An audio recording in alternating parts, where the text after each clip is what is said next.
Makabook ka na ha. Sharing po ito. Okay. Go.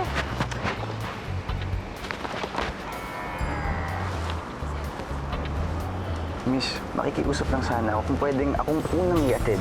Alam mo, feeling mo yaman ka lang siguro, no? Alright, so... Alam ko na yung style mo, papansin ka lang sa akin. Excuse me, ha? Hindi ko type yung mga katulad mo. Elas, di ba pang tuition mo yan? Anak, inubos mo na naman yung ipon mo. Basta okay na yun. Paano na ang final exam mo? Pagbibigyan kita, pero meron akong request. Ano yung request? Meron kasing intercollegiate singing contest. And I want you to represent sa college natin. Selena, ano ito?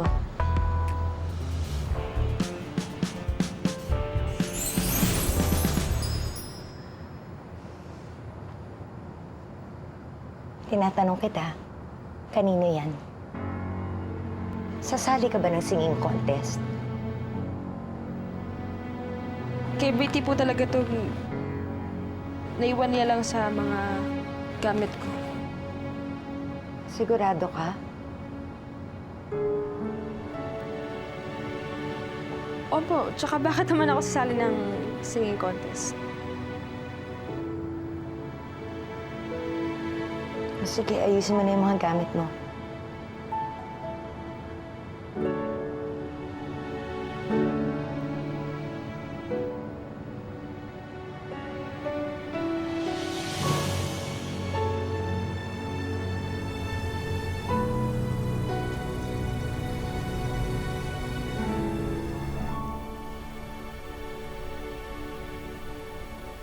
Okay ba kayo sa kwarto nyo kahit na may dalawa pa kayong ibang kasama? Ay, okay na okay po kami. Manang Barbara ni Selena dun sa kwarto namin. Kasyang-kasya kami. Ako, kahit naman ng Barbara na lang. Manang Barbara. Apat tayong kasambahay dito. Yung dalawa naka-assign sa paglalaba at paglilinis. Ikaw sa kusina. Ako, kung walang utos si Sir George, pwede akong tumulong sa inyo. And I'm Michael. Selena po. Driver in the morning, sweet lover in the evening. Ito naman. Bigla-bigla ka na lang sumisingit. Eh, parang wala kang balak ipakilala ako eh. Eh, di ba ikaw ang sumundo sa kanila? Eh, bakit hindi ka nagpakilala nun? Paano, Barbs? Alam mo namang mahiyain ako, di ba? Diyos ko, umalis ka na nga. Umalis ka na nga. Nakakahiya kay Selena tsaka kay Adele. Sandali lang. Adele? Adele ba? Tama? Alam mo, parang di bagay sa yung pangalan mo. Bakit naman hindi bagay? Tingin ko mas bagay sa yung tawaging baby. Umalis ka na nga. Umalis ka na. Nakakahiya kay... Nakakahiya sa kanilang dalawa. Talaga to. Umalis ka na. Ay, magpasensya mo na yun, ha? O, basta tandaan mo, ikaw sa kusina, ha? Yun ang lugar mo. Bibigay ko sa'yo yung mahabang listahan ng diet ni Sir George at ni Sir Justin, ha? Sige po. Dalawa lang sila? Ay, sa ngayon, oo. Kasi yung dalawang anak ni Sir George nasa New York, eh. Ang laki naman po ng bahay na to para sa dalawang tao. Yan rin nga iniisip ko, eh.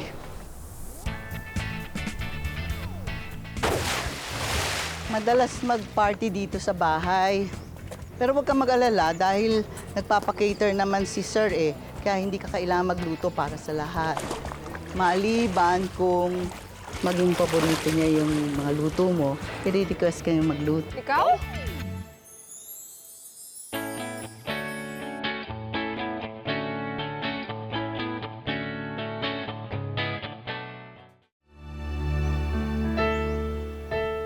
Anong ginagawa mo dito? Ay, sir. Si Adele po, yung bagong kasambahay natin. Tsaka yung anak niya, si Selena. Si Sir Justin yan. Magandang araw ho. Magandang araw. Sir. Miss Sungit.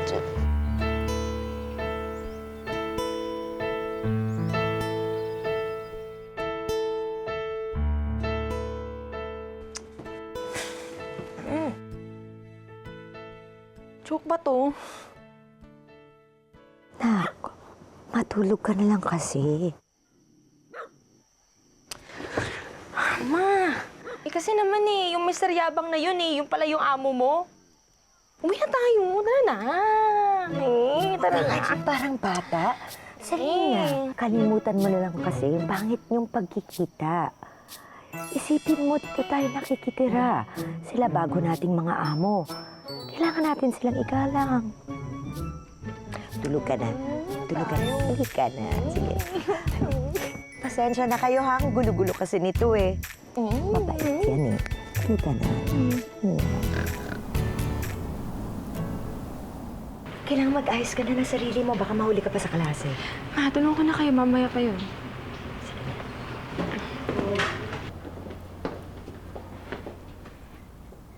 Sipag na may sungit ah. Good morning po, sir. Do you know her? Yes, Dad. We met somewhere. Saan nga ba yun? Sa bar? Di po ako nagbabar, sir. Excuse me, Sir George. More coffee? No, thank you. Kayo, Sir Justin. Oh, yes, Ate Adele. Can I have one black coffee, please? Thank you.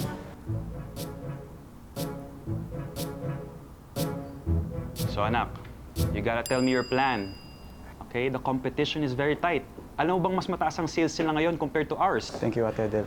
Dad, okay, please relax. I'm gonna call in a meeting to state this issue, okay? But after 3 months, malalaman natin yung competition, so you don't have to worry. That's what I wanna hear from you, okay? Fighting spirit. You do that, okay? Yabang ka mo. What did you say? Sabi niya mayaman. Baka sa yung pagrinig ko eh. Ang sabi ko po, mayaman. Opo, mayaman, tsaka mabait, tsaka magalang po. Tsaka sana kunin ko niya. Sige na. Init ha. Init. Black coffee kasing pait mo.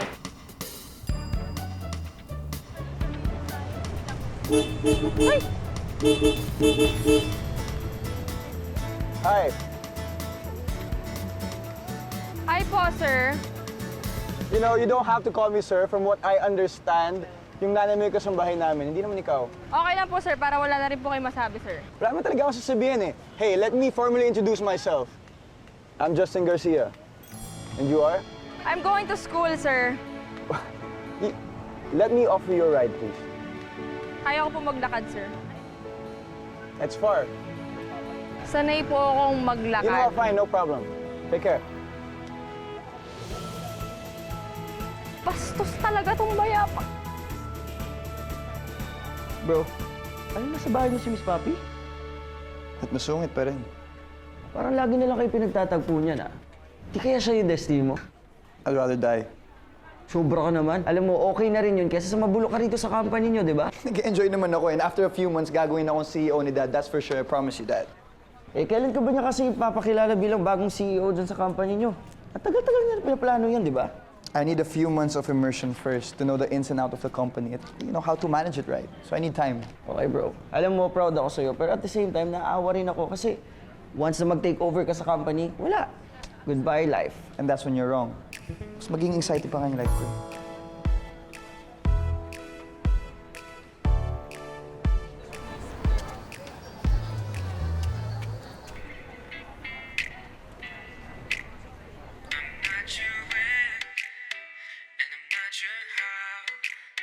I'm not sure why, but all I know right now is that we can be true, and that I'm falling fast in love with you.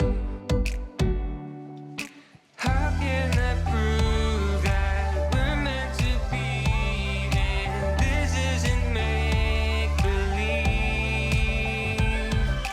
Forget the past and baby, don't look back. Our love can last. Is it love that I'm feeling got me feeling weak? Is it love when you try to bring me to my knees? Is it love where you are? Ano ginagawa mo? Babasa ka ba? Nanonood ka? Kasi, ano naman yun? Pinapasa ko yung update ni Elton sa Grand Fans Day niya! Excited na kaya ako! Quiet! Hindi mo sasali pa. Mag-aral ka muna. Sa library ka, oh. Ay, nako, Bessie. Nagbago ka na talaga, na? Porket may Mr. Yabang ka na. Ay, excuse me, hindi ako magkakagusto dun, oh. Ewan ka dyan. Bakit kasi ang sungit-sungit mo, no? Kanina ka pa, eh. Yung music idol kasi, hindi ko pa alam kung anong gagawin ko dun sa invitation. Di ba sasali ka? Sinabi mo kaya kay din yun. Hindi ko alam. Kasi nung nakita ng mama yung invitation, para siyang ano eh. Basta nag-transform siya, mutik na siya maging super saiyan. Super saiyan. So, nagsinungaling ka? Bes, galing kasi sa sakit si mama. Ayoko naman dagdagan yung problema niya. Alam mo, Bessie, sayang eh, kasi ang laking premyo din nun. Feeling ko naman maiintindihan ka ng mama mo kapag sumali ka dun eh. Sana nga. Aminin mo, mas madaling problema yung kay Elton kaysa dyan sa problema mo ngayon. At least ako, kinikilig ako. Grand fans day. Mukha ng Elton.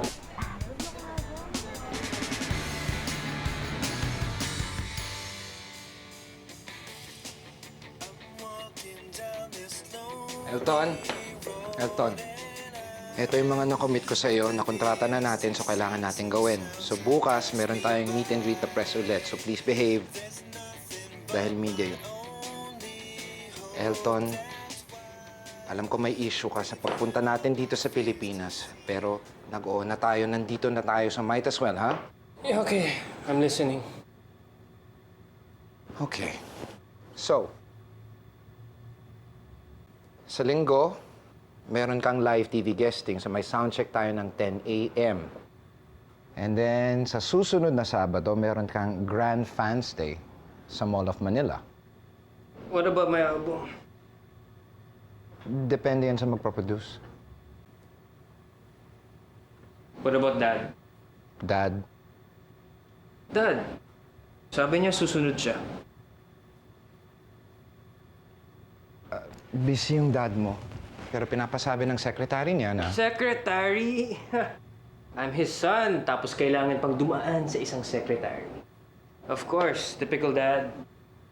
I'm out of here. Look, Elton, can you just chill out? Busy lang yung dad mo. Now, your mom.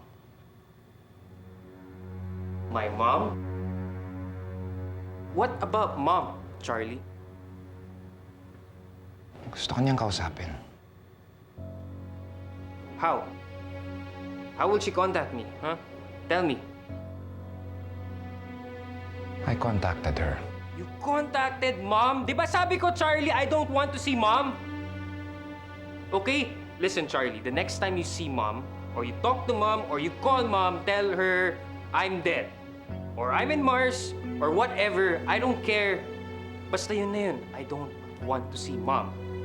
Alright? Kailan mo siya kakausapin? Why? Tell me, Charlie, why? Di ba siya naman yung nang iwan sa akin? Ha? Siya naman yung lumayo. Siya yung nag-break ng promise. But Elton, she's your mother. Sige, mag-insist ka pa. Ha? Go! Insist! Insist and I'll leave you here. I'll book a flight in one click and I'm out of here.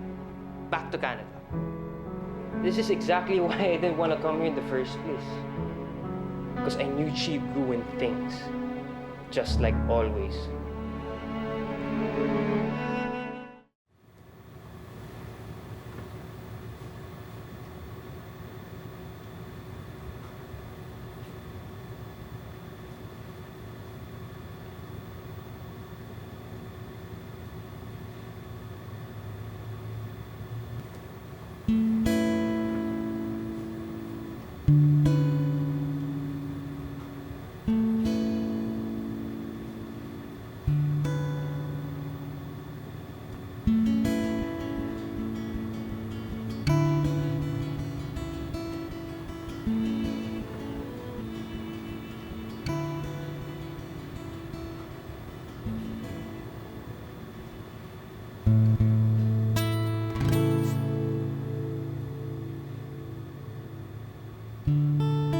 Ang ganda rito, Elton.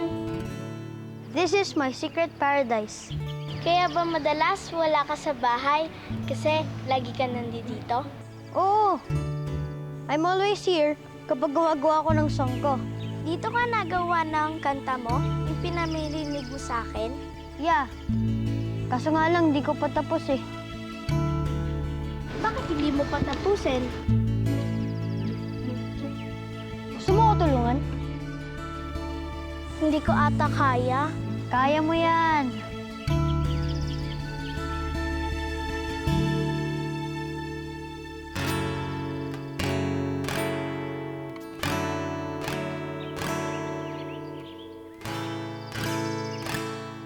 Ganun lang.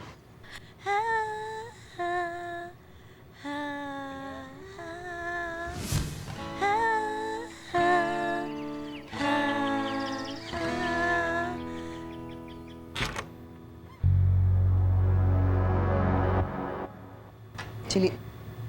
Oh.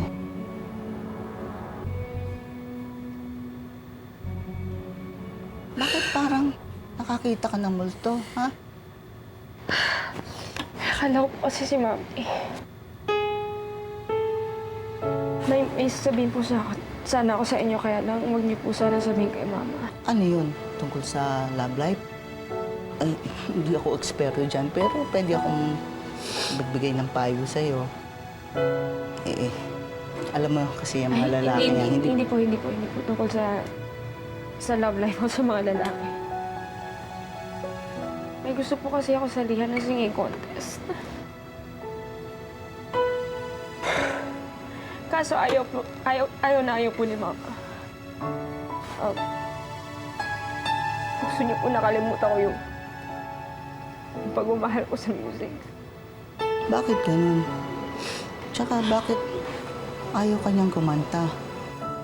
Diyos ko, halos lahat ng Pilipino ang hilig sa kantahan. Kahit nga tunog lang kami, talagang gustong-gustong kumanta. Hindi ko rin po alam eh. Gusto ko na naman po makatulong. Para sa akin ha, kung sa tingin mo, makakatulong ito sa inyo ng mama mo, gawin mo, tuloy mo. Paano po kapag nalaman niya? Tapos magalit siya.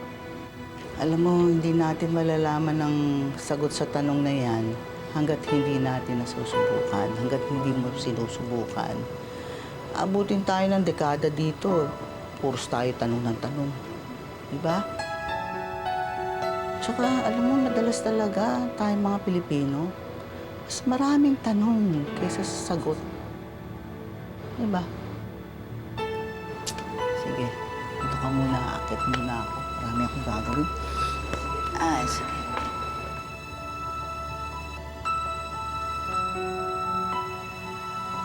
Mas marami ang tanong kaysa sa sagot.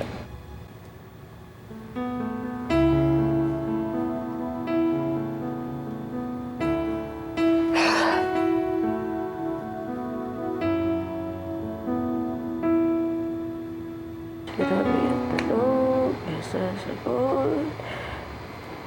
Pero kung saan haabot.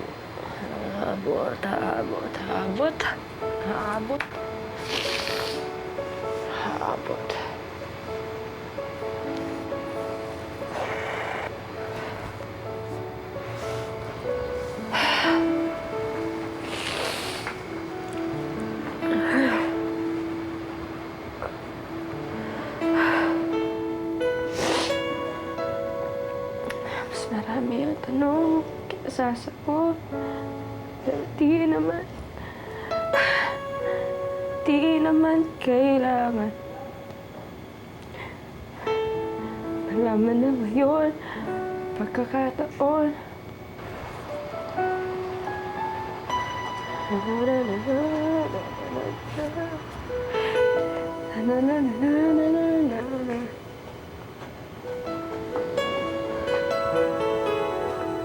Why'd you stop?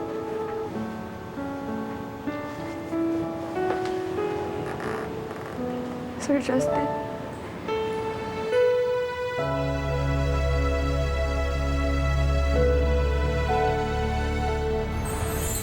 Uy, ang hirap kasi kasi gumawa ng kanta dito eh.